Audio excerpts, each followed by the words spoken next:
The Commission on Elections is all set for the filing of Certificate of Candidacy on Thursday or tomorrow. COMELEC offices nationwide will begin accepting COCs from election candidates from 8 in the morning till 5 in the afternoon until the last day on October 17, except during weekends. At Palacio del Gobernador, everything is set on the third floor where senatorial candidates may file their COCs, and at the 8th floor, where party list representatives may process their applications. The poll body, however, appeals to election candidates to minimize the number of supporters who they wish to tag along on the day of their filing to maintain an orderly, safe, and dignified process of COC filing. COMELEC also reminds candidates that only a limited number of supporters will be allowed inside the COMELEC main office building. Gusto lang namin i-emphasize na ang goal ng ating paghahanda ngayon is to make sure that the filing is dignified, no? We don't want to turn it into a circus of supporters. Ayaw natin ng maging magulo, ayaw natin ng maging disorderly, kaya natin kinokontrol yung ating proseso.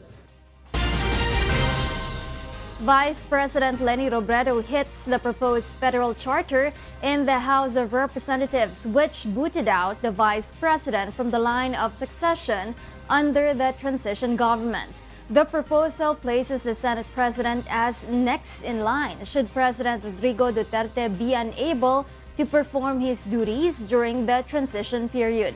The House Committee on Constitutional Amendments earlier said that the reason for such provision was to prevent instability in the government, citing the election protests against Robredo filed by former Senator Bongbong Marcos. Robredo says the pending poll protests against her should not be used as basis of succession. Masyado naman yata desperado. Lahat na lang iniisip kung paano ako matanggal. May kaso sa Supreme Court, siguro alam nila na hindi magpo-prosper, kung ano-ano. Robredo hopes the said proposal will not be approved as it also seeks to remove the lawmakers' term limit. The Department of Information and Communications Technology accuses third telco bidder, now Telecom, of delaying the process of selecting the new major player in the local telecommunications industry. This is after the new telecom sued the National Telecommunications Commission, alleging that certain provisions in the final terms of reference were not taken up during a series of public hearings, particularly the performance and participation, security, and appeal fees. Now Telecom filed the case before the Manila Regional Trial Court on October 8, the same day they bought the bidding documents. DICT says the timing of the complaint is questionable because the memorandum circular on the selection process was released last September 21 and became effective on October 6. Nakita ng buong bayan na very open kami. Ang pinagtataka lang namin is bakit sa pinaka-day kahapon na effective na yung memorandum circular, so yung sa selection process, but doon sila gumawa ng yun nga sa korte, no?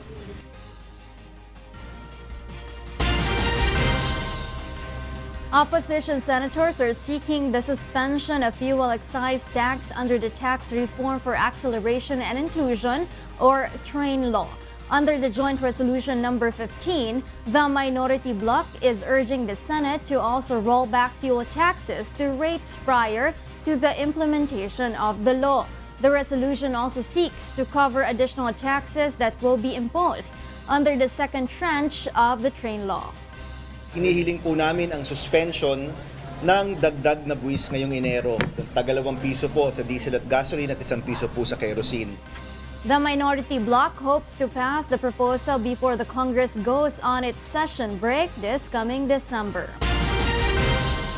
The number of Filipinos who believe they are poor has increased to 52% in the third quarter of 2018 based on the latest survey of the social weather stations. The survey that was conducted last September reveals that around 12.2 million families have said they are poor, which is 4 points higher than the 48% recorded last June.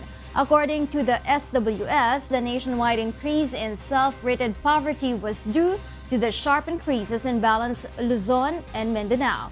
The rate in Metro Manila, meanwhile, has decreased while the self-rated poverty in Visayas remains unchanged. Malacanang, meanwhile, assures the government has been taking measures to temper the effects of inflation. The House of Representatives is unlikely to pass the proposed 2019 national budget on a final reading before it goes on a one-month break on a Thursday. House Minority Leader Danilo Suarez says the 3.757 trillion budget under the General Appropriations Bill will not be approved because they still need to tackle the individual amendments by the House members. Congress will resume sessions on November 12th. No, not a chance. Dami pa. Maraming magtatanong.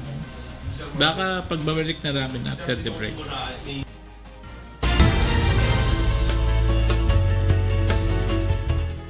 Good weather is expected in the coming days. Leslie Lungbowen is at the UNTV Weather Center to tell us why. Leslie?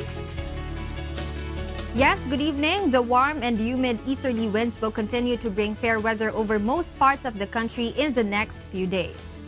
Easterlies are affecting the eastern sections of Visayas and Mindanao. Meanwhile, at 3 p.m. today, the low-pressure area was located at 545 kilometers east of Basco, Batanes. But it has no direct effect over any part of the country and has low chances of developing into a tropical cyclone. According to Pag-asa, fair weather is expected throughout the country. Forecast shows temperature in Metro Manila tomorrow will range from 24 to 32 degrees Celsius, 16 to 24 degrees Celsius in Baguio City, 26 to 33 degrees Celsius in Metro Cebu, and 25 to 35 degrees Celsius in Metro Davao. Tomorrow, the sun is expected to rise at 5:47 in the morning. That's weather forecast. Back to the studio. Thank you so much, Leslie Lungbowen at the UNTV Weather Center.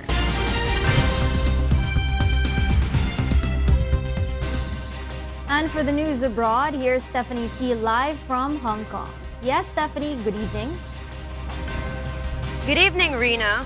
Hurricane Michael has been upgraded to an extremely dangerous Category 4 storm, hours before it is due to make landfall in Florida. The storm has sustained winds of 210 kilometers per hour and is due to make landfall at about midday. More than 370,000 people in Florida have been ordered to evacuate and to move to higher ground.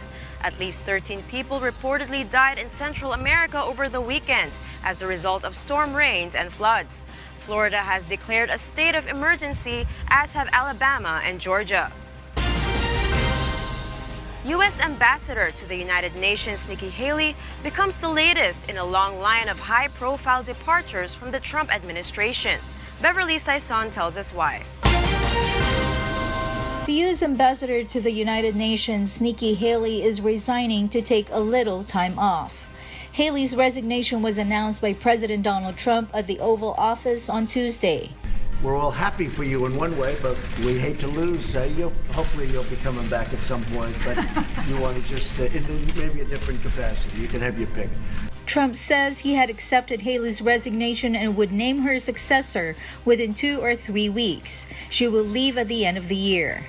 Trump says he hoped she could come back to the administration. I think you have to be selfless enough to know when you step aside and allow someone else to do the job. So thank you, Mr. President. It's been an honor of a lifetime. A former governor of South Carolina who is a daughter of Indian immigrants, Haley is seen as a rising star in the Republican Party and a possible candidate for the 2020 presidential elections. However, she confirmed on Tuesday she would not be running in 2020 and would campaign for Trump. No, I am not running for 2020. I can promise you what I'll be doing is campaigning for this one. So I look forward to supporting the president in the next election. Echoing previous statements from Trump, Haley says the United States under his presidency is now respected around the world. Haley is the latest in a long list of senior staff members to leave the Trump administration, including former Secretary of State Rex Tillerson, who was fired in March. Earlier this year, Haley said that every day she feels like putting a body armor on to protect U.S. interests at the United Nations. Haley discussed her resignation with Trump last week when she visited him at the White House, Axios News site reported. Beverly Saison, UNTV News and Rescue, USA.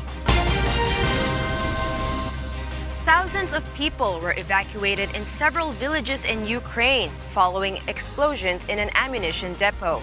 Meanwhile, Saudi Arabian officials invited Turkish experts and related officials to visit its consulate in Istanbul following the reported disappearance of a Saudi journalist. Jovic Bermas tells us why. In Ukrainian authorities suspect sabotage lay behind explosions that tore through an ammunition depot in the early hours of Tuesday, sending fireballs into the sky and causing more than 12,000 people to be evacuated. No casualties were reported at the depot. Explosions were happening at a rate of 2 to 3 a second at one stage, according to the Defense Ministry. Ukrainian Prime Minister Volodymyr Groysman went to the village of Parivivikia, where evacuation headquarters were set up to chair the emergency meeting and control the evacuation process. Several more villages in the area like Preluki provided their facilities, including schools and kindergartens to accommodate evacuees. In Turkey, a still photo from a closed-circuit television camera obtained by Turkey's state-run TRT World on Tuesday purportedly showed Saudi journalist Jamal Khashoggi entering the Saudi consulate in Istanbul October 2 before he disappeared. Khashoggi entered the consulate last Tuesday and has not been heard of or seen since, his fiancée and friends say. Turkish officials said at the weekend they believed he had been killed inside the Saudi consulate. Saudi Arabian officials invited Turkish experts and related officials to visit its consulate in Istanbul. Turkish President Tayyip Erdogan on Monday asked Riyadh to prove its claim that Khashoggi had left the Saudi consulate in Istanbul, while Washington urged Saudi Arabia to support an investigation into his disappearance.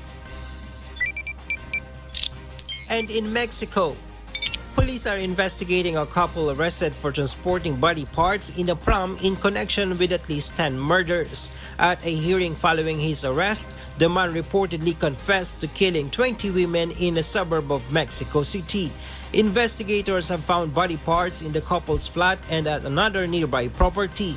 They were kept in buckets filled with cement and in a fridge. Prosecutors say the couple sold the body parts, but it is not clear to whom. Jovic Bermas, UNTV News and Rescue.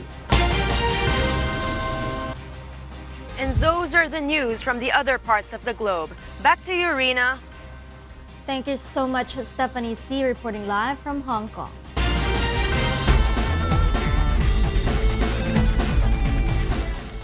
Chinese hoop legend Yao Ming, the former Houston Rockets center and 8-time NBA All-Star, took center court as Chinese and North Korean basketball players held a friendly match on Tuesday. The game was part of a high-profile sports exchange between the two countries intended to help thaw ties that has been growing chilly over the past year. Senior ruling party officials turned up for the game, but North Korean leader Kim Jong-un did not attend. On the court, Chinese female basketball players who are visiting Pyongyang this week mixed together with North Korean female players to form two teams called Friendship and Unity. At the end, the Unity team won 107-106. The 7'6" Yao, head of China's Basketball Association, congratulated the players at the end of the game.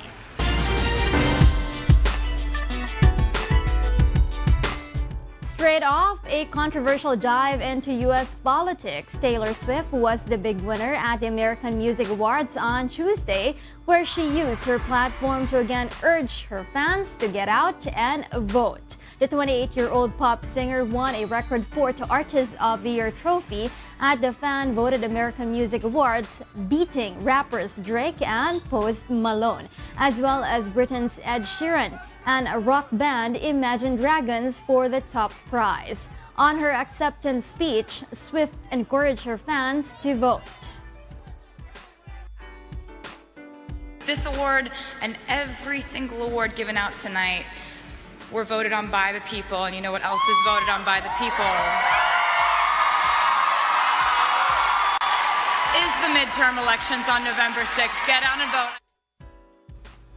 The fearless singer also picked up 3 other awards for Best Female Pop Artist, Best Tour, and Best Pop Album for Reputation, the biggest seller of 2017. And those are the reasons behind the news that's October 10, 2018. On behalf of Angelo Diego Castro III and William Pio, I'm Rina Villamor Camara. Because we need to know, we will always ask why. Good evening.